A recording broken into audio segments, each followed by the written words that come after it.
Tableau tout à l'heure, il y a quelques minutes avec Sébastien Bellomo et Cécilia Stéphan.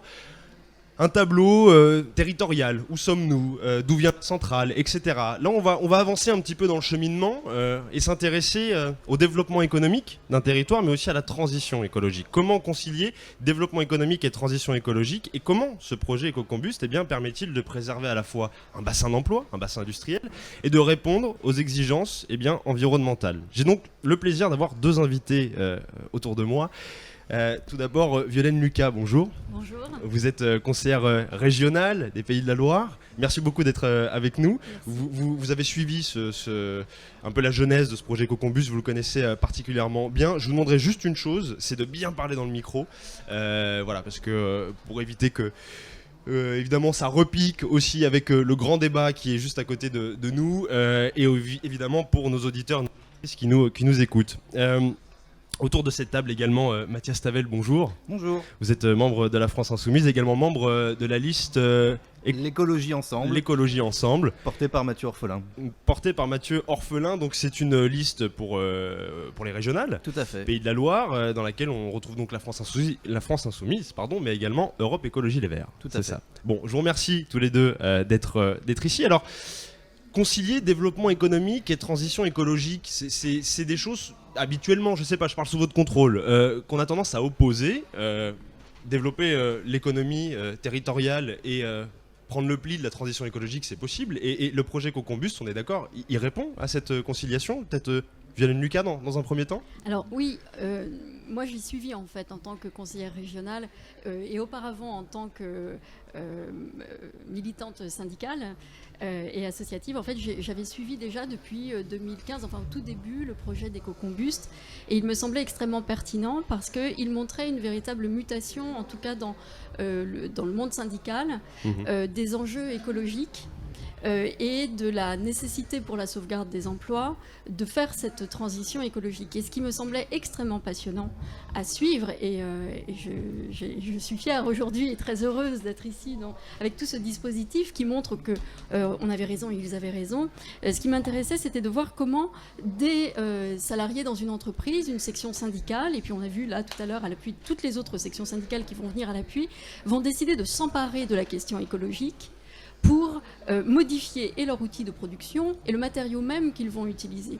Alors c'est expérimental, c'est empirique, ils ont une cocotte minute, ils nous l'expliquent très très bien, les camarades de la CGT, Gwenaël Plagne notamment, de façon très empirique, ils vont tenter quelque chose sans forcément avoir l'expertise, ils ont l'expertise technique évidemment, mais en tâtonnant, vraiment en y allant sur il faut qu'on sauve nos emplois, comment est-ce qu'on va essayer de le faire concrètement en passant du charbon à de la biomasse. Et faisons ce transfert de la biomasse dans notre entreprise en direct. Ils ont à l'époque un directeur de l'entreprise qui est M. Florenti, que nous avons rencontré dès que nous avons été élus, et quand bien même nous ayons été dans l'opposition. Il me semblait central d'aller sur mon territoire pour rencontrer ces acteurs qui étaient à la fois des acteurs syndicaux et ce directeur d'entreprise qui, très à l'écoute de façon horizontale de ce qui se passait parmi ces salariés, voulait qu'effectivement, politiquement, nous puissions relayer ce projet. Alors c'est ce qu'on a fait en proposant un amendement qui mettait, on proposait 50 000 € pour Cordemais pour qu'il puisse mener cette expérimentation. La majorité de droite avait rejeté cet amendement, comme elle avait rejeté d'ailleurs un vœu. Et en fait, on a continué à militer pour ça jusqu'au moment où, effectivement, ça a été politiquement un enjeu plus profond, plus important, parce qu'on s'est rendu compte que face à une société qui connaît des changements climatiques majeurs, face à une société qui se délite, face à une société qui en partie s'effondre, et la crise sanitaire en a été la manifestation, il est important de modifier profondément nos façons de penser, notre rapport au monde, mais aussi notre rapport au travail, notre rapport à la production, à ce qu'on produit et comment on le fait. Et la question énergétique ne déroge pas à cet impératif. Et ce qu'il y a de sublime, je suis peut-être excessive, mais ce qu'il y a de sublime dans ça, c'est de voir que ça vient des salariés. C'est vraiment... Ça, c'est vraiment quelque chose de particulier, propre à la jeunesse du projet Ecocombust. C'est quelque chose qui part de la base, quoi, si je vous suis. C'est pas seulement propre à Ecocombust. C'est un mouvement extrêmement profond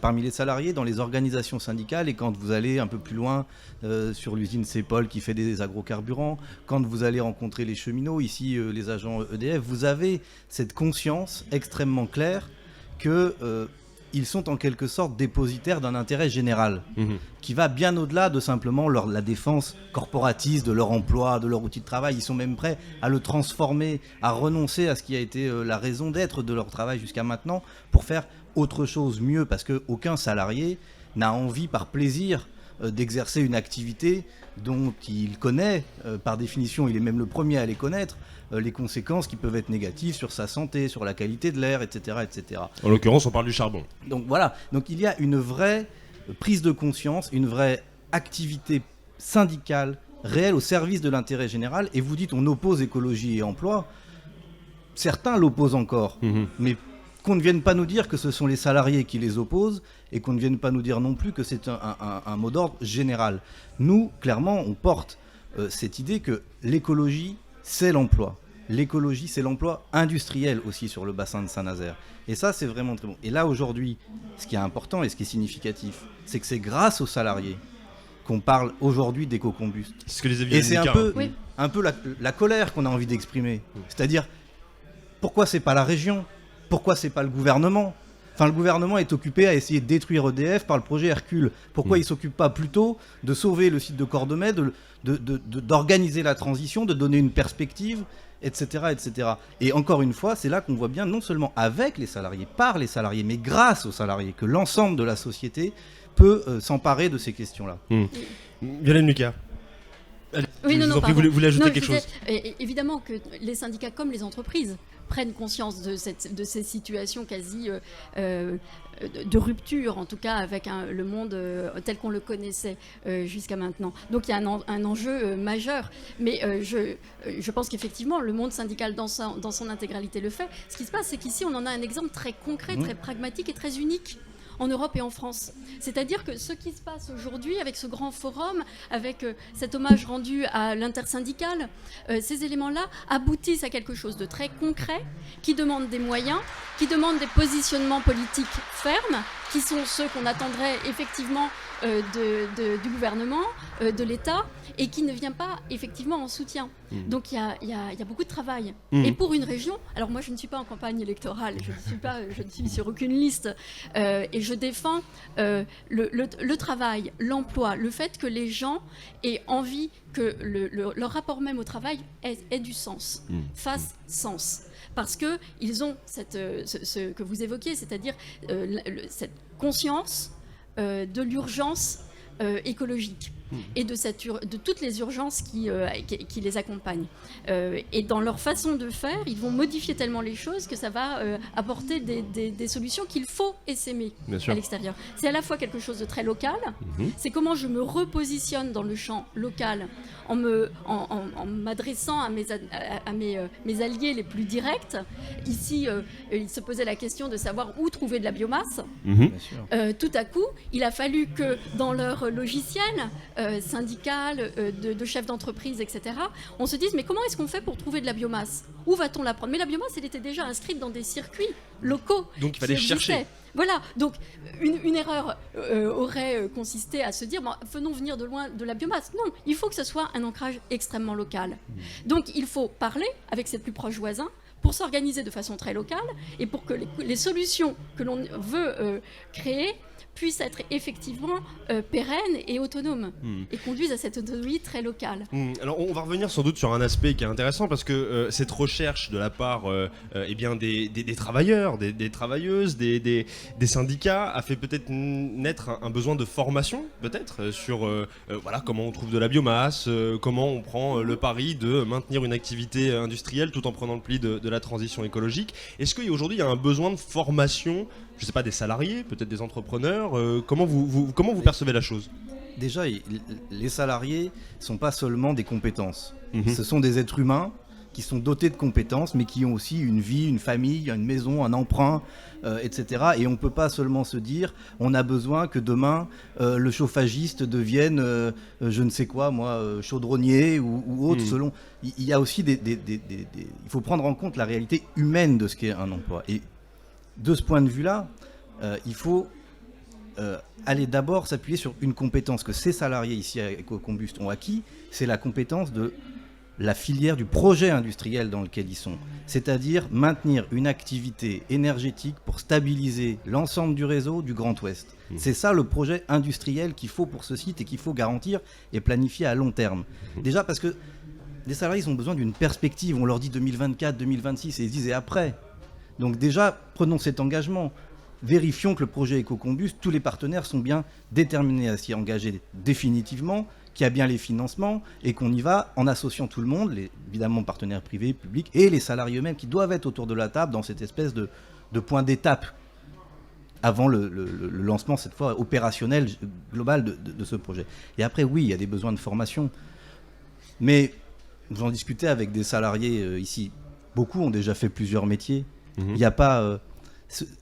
tout le monde est prêt, pour peu que l'objectif soit clair, que la situation sociale de la personne, par son statut s'il est chez EDF, par le revenu de transition écologique qu'on pourrait mettre en place pour sécuriser, au moins l'expérimenter sur certains territoires comme ça, que déjà cette charge soit soulagée et que du coup le salarié puisse sereinement apprendre effectivement un autre métier, parce que c'est vrai qu'on ne fera pas exactement la même chose et que si on veut structurer par exemple sur ce site une filière du bois de classe B, prendre appui sur le besoin du site pour aller au-delà, développer d'autres activités en plus de la production d'électricité. Bah oui, il y a des nouveaux métiers, il y a des nouvelles compétences et il y a plein de gens qui ici sont entre 30, 40, 50 ans et qui ont envie de se projeter dans une nouvelle activité professionnelle pour peu qu'on leur garantisse que ça va bien être un emploi bien payé, un emploi bien rémunéré et une formation qui leur permette aussi de s'épanouir, de trouver du travail mais de s'épanouir aussi. Et ça, je pense qu'ici, on a de quoi faire un beau site pilote, expérimental là-dessus. Oui, il y a un aspect un peu avant-gardiste ici, j'ai l'impression. Absolument, l'appel de Cordemais, l'appel qui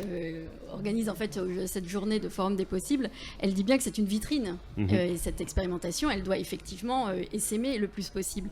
Moi, j'étais membre de la commission emploi, formation, insertion à la région, donc j'ai pu voir à quel point en fait il y avait un rejet de tous les métiers de la transition écologique. On disait voilà, nous sommes en charge de la formation, insistons sur tous ces métiers de la transition écologique. On a plein de leçons à tirer de toutes les différentes crises que nous avons traversées. Et moi, je pense qu'en termes de formation, la question des métiers de la transition écologique est un aspect très concret, très matériel qu'il faut promouvoir le plus possible. Et puis, ça va jusqu'à l'agriculture biologique, qui doit être effectivement centrale, des façons de faire complètement différentes. Et puis, il y a des compétences nouvelles. Quand moi, je discute avec les camarades de la CGT de Cordemais sur la façon dont ils ont travaillé, ils ont dû par eux-mêmes aller regarder sur Internet comment ils pouvaient acquérir de la connaissance sur comment je crée de la biomasse, quel taux de toxicité éventuel est-ce que ça pourrait avoir, qu'est-ce que je fais du CO2, etc. Bref, ils ont dû développer des compétences de curiosité, de création de réseaux pour aller essayer de voir comment ça se faisait ailleurs. Ils ont dû aussi communiquer. Alors donc le numérique et la question du numérique et la question... est centrale. Elle est centrale voilà. dans et cette du affaire. numérique vertueux, ça existe, c'est possible. Donc, parce que, comme le disait Ronan Dantec à l'instant, il faut voir la carte mondiale d'IKEA pour comprendre que la question de Cordemais n'est pas que la question de Cordemais. C'est comment est-ce qu'on va faire avec tous ces bois qu'il faut retransformer, comment est-ce qu'on va le faire à l'échelon mondial, comment ça se fait ailleurs, comment ça se fait dans d'autres pays. Donc en fait, il faut que les gens que l'on forme aient la conscience qu'il va falloir qu'ils anticipent les évolutions de leur propre métier. Il va falloir qu'ils se forment et qu'ils aient l'ouverture d'esprit suffisante, et c'est le maître mot en fait. C'est développer des compétences qui vous rendent curieux, qui vous rendent meilleur lecteur, qui vous rendent meilleur... celui qui arrive mieux à utiliser Internet, en fait, de meilleures compétences numériques, qui vont vous rendre curieux et qui vont vous permettre d'appréhender le monde et de vous adapter plus facilement au monde et d'adapter votre métier, votre emploi au monde qui vous entoure. Et l'autre élément qui les intéressait, c'était le lien avec la recherche et l'université. C'est-à-dire qu'il faut vraiment que des chercheurs se posent la question de savoir comment, alors d'un point de vue très scientifique ici, comment est-ce qu'on accompagne ce projet, et puis aussi en termes de sciences humaines, comment est-ce qu'on fait pour former au mieux des gens qui puissent s'adapter à un monde nouveau, à des façons de faire nouvelles, dans des situations de crise et d'urgence. Ce que vous dites me fait penser à une anecdote. On avait ici, il y a quelques minutes, Sébastien secrétaire du CSE, qui était là et qui nous disait, et qui, voilà, sans le savoir, mais avait une conscience parfaite de tous les éléments, j'ai envie de dire, environnementaux ici autour de la centrale. Il dit, vous savez, grâce à la centrale, eh bien, il y a un phénomène de chasse d'eau qui se passe sur un bras de la Loire, et grâce aux eaux froides rejetées par la centrale, eh bien, il n'y a pas d'envasement de la Loire, et donc les pêcheurs peuvent venir. Donc ce degré de conscientisation, moi, ça me donne, je sais pas, c'est une question que je pose, il y a une forme de renouveau du syndicalisme, on a l'impression que ça y est, je sais pas, je parle sous votre contrôle, on a enfin des co-constructions citoyennes, où on parle de chercheurs, on parle de personnes qui maîtrisent les outils du numérique, on parle de salariés, on parle, bref, d'entrepreneurs. C'est sans doute la clé à situer peut-être ici, Mathias Tavel. Très clairement, c'est le mot avant-garde était bien trouvé, c'est l'élite, en fait, l'élite ouvrière du pays.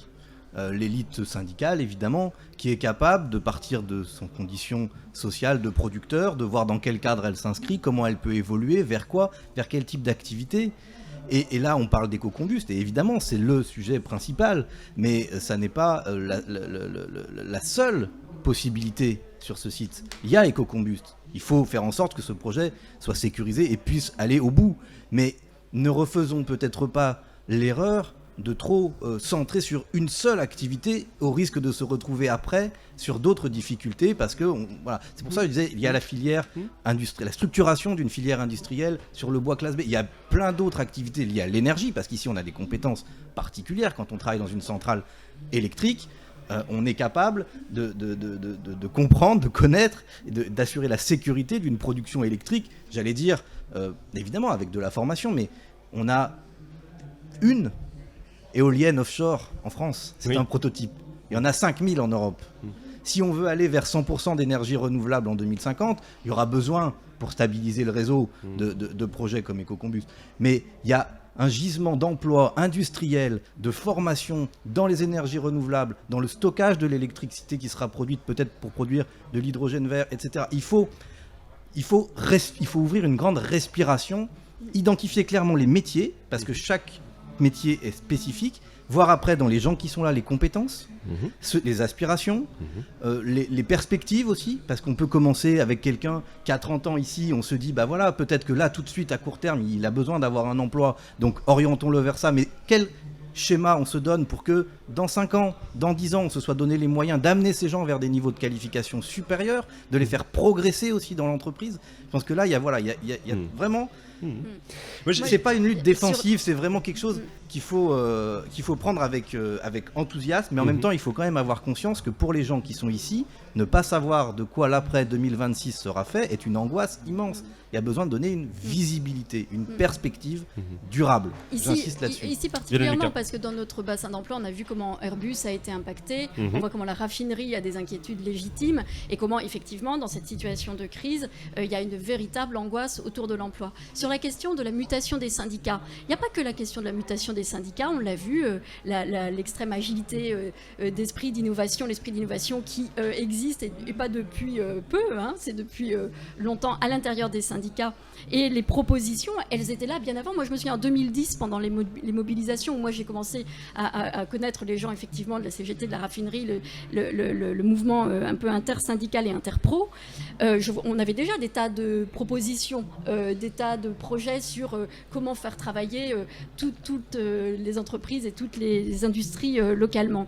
Mais cette mutation des syndicats qui tout à coup apparaît très clairement à travers le projet EcoCombust, c'est aussi, elle ne peut pas se faire sans une mutation profonde des dirigeants des entreprises, qui ont bien compris leur intérêt à tout à coup cesser le rapport de verticalité pour aller vers un rapport d'horizontalité où on parle entre partenaires de l'entreprise. Face à une situation d'effondrement potentiel, c'est leur propre survie que les chefs d'entreprise jouent aussi. Et donc, ils ont bien compris que l'enjeu, il était autre. Et ce qui m'intéresse beaucoup, c'est de voir qu'on est sans cesse dans cette alternative de l'ancien et du nouveau, entre guillemets, des deux côtés. Et c'est-à-dire que Gwen Plagne, tout à l'heure, expliquait comment ils ont dû quand même faire des grèves pour convaincre de la mutation et de la redirection écologique de l'entreprise. Ça veut dire qu'il faut parfois aussi rétablir du rapport de force et de la verticalité pour montrer que on défend aussi, on se mobilise syndicalement avec les outils de la mobilisation syndicale, du refus de continuer à travailler parce qu'on n'est plus d'accord. Faire grève, ça n'est pas simplement, comme pourraient le penser les gens de l'extérieur, un moyen d'embêter tout le monde. Ah, les grèves qui embêtent tout le monde. Non, ici, les grèves, elles ont aussi servi à dire attention, le monde est en danger, notre planète est en danger, nous nous mettons en grève parce que nous portons un projet de transformation écologique et sociale. Concret, pragmatique, qui aujourd'hui semble avoir pris pleinement sa place et être entré complètement dans les usages pour qu'on puisse développer aujourd'hui cette manifestation. Quelques précisions rapidement pour nos auditeurs. Alors Gwenaëlle Plagne, c'est le représentant syndical FNME-CGT. Oui. Qui a été l'auteur d'un rapport au Césaire, puisqu'il est membre du Césaire. Tout à fait. Conseil environnemental, social, économique, social, environnemental et régional. Et qu'il a fait ce rapport sur cette transition. Et ça montre aussi bien le poids et l'importance de conserver un Césaire, conserver le CESE, parce que certains en parlent de menacer sa présence, et c'est dommage, parce que c'est l'outil justement du dialogue avec les forces syndicales, les forces associatives, les forces citoyennes, parce que c'est aussi une question de renouveau citoyen et de co-construction à la fois syndicale, associative, politique, étatique et citoyenne. Violaine Lucas, juste pour, et je donnerai la parole à Mathias Tavel après, parce qu'il ne faut pas oublier non plus, on a parlé des crises successives qu'on a vécues, difficile de ne pas parler de la crise sanitaire qu'on vit encore. Ce serait présomptueux de prétendre qu'on n'est pas encore dedans. Un chiffre d'une enquête de France Stratégie concernant justement cette région, les emplois ont parfois dans la région Pays de la Loire été exposés à une perte de valeur ajoutée de 4 à 6 points plus élevée que celle de la moyenne nationale. Donc on a clairement un impact ici sur l'emploi de la crise sanitaire. Ça renforce encore plus la nécessité, sans doute ici à Cordemais, de conserver la centrale, Mathias Tavel. Clairement, on est dans un bassin industriel, le bassin de Saint-Nazaire, et plus globalement dans cette région-là, parce qu'il y a d'autres activités industrielles qui ne sont pas dans le bassin, qui est très durement frappé. Vous avez parlé d'Airbus, là il y a cette question-là, il y a l'usine CEPOL que j'ai citée tout à l'heure, où on a un risque énorme de déclassement. Parce que quand une usine ferme, c'est pas facile de la rouvrir quand on en a besoin. Et on a vu sur la question des masques, sur la question des blouses, etc., combien la dépendance la plus basique était un problème en cas de crise et combien il était difficile de se remettre à niveau au moment où on n'a même plus le temps de le faire. Donc c'est le moment d'agir pour qu'on ne soit pas dans cette situation-là, dans ce territoire-là, sur les chantiers navals, sur l'aéronautique, ici sur l'énergie. Bien sûr, c'est des très gros enjeux de transition écologique et d'emploi. Mais justement, raison de plus pour les prendre maintenant. Alors c'est le plus dur moment pour commencer, mais il faut y aller tout de suite. Et la région là-dessus, chef de file du développement économique, elle doit faire le boulot, elle doit y aller. Et elle doit y aller en donnant des objectifs, des conditions sociales, des conditions écologiques, en accompagnant les projets comme ici, en étant vraiment le chef de file avec les autres, avec les élus locaux, avec les salariés, avec les chefs d'entreprise. Et là, il y a vraiment, sur ce territoire-là, un très très lourd enjeu, y compris s'il faut mettre de l'investissement public. On propose 1 milliard d'euros dans la transition écologique, parce qu'il y a comme ici, il y a des projets qui nécessitent de lourdes transformations, et il faut les faire, il faut les encourager. Et puis il y a plein d'industries nouvelles, sur les batteries, sur l'hydrogène, sur verre évidemment, sur la filière bois ici, où il faut structurer de nouvelles filières industrielles pour créer des emplois pour aujourd'hui, puis pour demain. Violaine Lucas, vous voulez peut-être ajouter un mot ? Je pensais au projet de navires du 21e siècle des chantiers de l'Atlantique, de la diversification avec le travail sur l'éolien. C'est effectivement, c'est évident qu'il y a un travail quadripartite en fait à mener, à continuer à animer. On s'est battu nous beaucoup dans le groupe pendant la crise sanitaire pour créer une conférence sociale. Alors, dans votre groupe à la région ? Au groupe socialiste, écologiste, radical et républicain à la région, avec Christophe Clergeau, Jean-Claude Charrier qui était dans ma commission. Nous nous sommes beaucoup battus pour qu'il y ait une conférence sociale pendant la crise sanitaire, parce qu'il faut continuer à parler aussi de la qualité de l'emploi, de la qualité du travail, de la question de l'égalité de l'égalité femmes-hommes, de tous ces enjeux qui semblent hélas un peu secondaires, en tout cas pendant tout ce dernier mandat, alors qu'il y a énormément à faire et qu'il ne faut pas oublier, alors à la fois tout l'emploi industriel, mais aussi tout l'emploi tertiaire, et puis tout l'emploi autour de la santé, qui sont aussi des compétences régionales. La formation sanitaire et sociale, pour nous, c'était quelque chose de très important. Et je pense que tout ça, en fait, ce que ça montre aussi, c'est que tous nos projets dorénavant doivent être interdisciplinaires. Et qu'on ne peut pas penser les choses que d'un côté, penser... de manière segmentée, sectorielle, segmentée, il faut vraiment une convergence des compétences, voilà. si j'ose dire. On ne m'a pas demandé mon avis, mais moi je proposais une coprésidence écoféministe pour le prochain mandat. Je porterai ça ailleurs. Oui, ce n'est que mais partie remise. L'écoféminisme me semble pas mal, parce que je crois que c'est vraiment comment les citoyens vont se mobiliser autour de la question du bien-être, autour de la question d'un rapport harmonieux au monde. Et ce rapport harmonieux au monde, je pense que les camarades et les chefs d'entreprise, en tout cas sur la centrale de Cordemais, en montrent un exemple extrêmement encourageant et qui permet d'être optimiste. J'aimerais porter le débat sur un autre axe, un autre angle, si vous le voulez bien. Parce qu'on parle d'horizontalité, on parle de co-construction citoyenne, on parle de laboratoire d'idées, on parle de convergence des savoirs, de besoin de formation. Est-ce qu'on n'est pas en train de donner finalement raison à tous ces militants écologistes, peut-être radicaux dans les ZAD, qui finalement portent des idées un petit peu comme ça depuis, ma foi, fort longtemps? Moi, j'en suis convaincue. Moi, je suis convaincue qu'on a tout à apprendre. Alors, je vois Franck Nicolon est là. Franck Nicolon, que je salue, a essuyé des sifflets et des huées de la majorité régionale lorsqu'il a dit qu'il pensait que ce qui se passait à la ZAD de Notre-Dame-des-Landes préfigurait les modes de fonctionnement, le rapport au monde que nous devrions ensuite mettre en œuvre. Alors ça a été un rejet catégorique. Alors qu'il y ait des dérives et des violences dans les ZAD, bien sûr, c'est connu, on le sait, mais il y a aussi l'idée de réappropriation du bien commun, et de ce bien commun pour que nous ayons un autre rapport à ce bien commun et que chacun puisse y trouver sa place harmonieusement. Donc oui, moi je défends comme je vous l'ai dit, l'écoféminisme. Je ne sais pas si c'est très partagé, mais je suis convaincue que décider de désobéir et décider de faire autrement collectivement, de façon respectueuse, en prenant l'égalité entre les femmes et les hommes notamment, mais entre tous les individus, quels qu'ils soient, habitants d'ici ou migrants, toutes ces questions-là, globales, elles doivent avoir des réponses nouvelles, urgentes et radicales. Mathias Tavel? Clairement, moi je viens d'une tradition où on a toujours considéré que l'émancipation des travailleurs devait être l'œuvre des travailleurs eux-mêmes.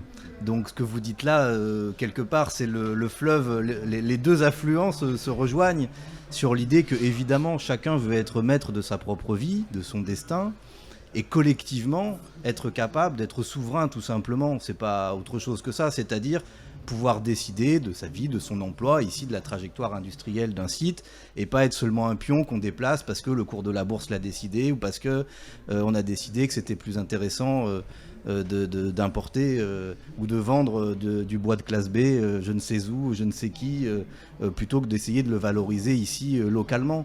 Donc bien sûr que c'est un point d'appui que de rendre les gens en capacité d'intervenir sur leur propre vie et sur le devenir de leur propre territoire. Et de ce point de vue-là, très clairement, je pense que la nouvelle majorité qui aura dans cette région aura beaucoup de choses à faire parce qu'il n'y a pas grand-chose qui a été fait jusqu'ici. Il y a même eu des reculs, et des reculs notoires. En tout cas, je vous remercie tous les deux. Il est 11h. Voilà, pile, on a terminé ce second débat. Alors, il fait très chaud ici, vous le voyez peut-être pas. Enfin, vous en doutez peut-être un peu derrière la caméra, mais il fait évidemment très chaud. Il est courageux. On va pas se plaindre. Le soleil est avec nous. On préfère évidemment cela. Je prends le temps un petit peu de vous représenter, Mathias Tavel, membre de la France Insoumise, et sur la liste, rappelez-nous. L'écologie ensemble, solidaire et citoyenne. Voilà, pour les régionales Pays de la Loire. Violaine Lucas, merci à vous, Merci conseillère régionale. Pour quelques jours encore. Pour quelques jours encore, et je me permets aussi de dire que vous êtes présidente de Choisir la cause des femmes. Je vous laisse peut-être dire très rapidement quelques mots très gentil à par vous. rapport à cette association, parce qu'on parlait d'écoféminisme, donc Oui. bouclons la boucle. Oui, j'ai depuis 20 ans un engagement bénévole qui va devenir mon activité principale d'engagement bénévole, qui est effectivement de présider l'association de Gisèle Halimi créée par Gisèle Halimi et Simone de Beauvoir en 71 à la suite du procès de Bobigny. Et évidemment, ce que je défends, alors à la fois c'est un féminisme qui ne soit pas que de surface. Et je pense que les hommes peuvent être à ce titre aussi féministes que les femmes, et que certaines femmes ne sont pas nécessairement très féministes, une féministe ne parle pas simplement que de féminisme. Et autant Montaigne disait que l'idéal de l'honnête homme au XVIIe siècle, c'est l'homme mêlé, l'homme qui s'occupe de tout ce qui se passe autour de lui. Je pense qu'un féminisme éclairé est un féminisme, c'est une femme qui se mêle de tous les sujets et qui est capable de parler et de défendre des idées et des valeurs. C'est en tout cas ce féminisme-là que je porte, que je continuerai à porter. Choisir la cause des femmes, c'est le nom de cette association dont vous êtes présidente. Merci Violaine Lucas, merci Mathias Tavel. Merci à vous.